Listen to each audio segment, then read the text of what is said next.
আসসালামু আলাইকুম, আশা করি সবাই ভালো আছেন। বাড়িতে এসেছিলাম বিশেষ কিছু কাজে, তো কাজ শেষ ভাবলাম একটু আমাদের নড়িয়া থানার ব্রিজটা একটু দেখাই। ব্রিজের কাজ চলতেছে লম্বা সময় থেকে, কয়েক বছর যাবৎ চলতেছে, কাজ আর শেষ হচ্ছে না। সবাই এই নৌকাতে করেই পার হচ্ছে। হ্যাঁ, খুব দুর্ভোগ বলা যায়। আমরা বলতে পারি না যে কবে ব্রিজের কাজ শেষ হবে। কাজ চলতেছে তো চলতেছে।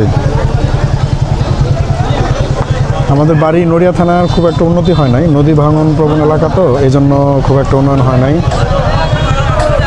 তো পদ্মা সেতু হওয়ার পরে কিন্তু নদী ভাঙনটা থেমেছে। এখন যদি বাড়ির উন্নতি হয়, আমি একটু নেমে দেখাই। দেখেন,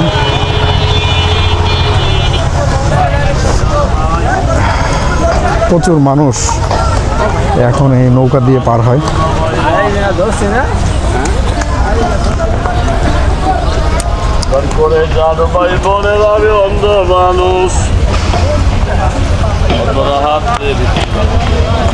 তিন থেকে চারটি নৌকা পারাপার করে প্রতিদিন।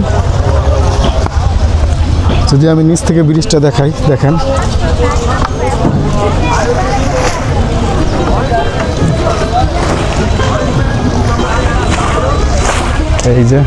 এই হলো ব্রিজের একদম নিচ থেকে অবস্থা। কাজ চলতেছে তো চলতেছে, জানি না কবে কাজ শেষ হবে। একটা দীর্ঘ অপেক্ষা নড়িয়াবাসীর জন্য। আশা করি খুব তাড়াতাড়ি কাজ শেষ হয়ে যাবে। এদিকে আরেকটা ব্রিজ তৈরি হয়েছিল আপনার, এই যে মানে শুধুমাত্র পথচারী পারাপারের জন্য, কিন্তু সেটাও সাম্প্রতিক সময়ে একটা বাল খেটের ধাক্কায় এটা ভেঙে পড়ে যায়। এখনও কিন্তু সেটা কাজের গতি একদমই নাই বললেই চলে। কাজ এখন এখানে বন্ধ। তো সব দিক মিলে একটা দুর্ভোগের মতো অবস্থা নড়িয়াবাসীর জন্য।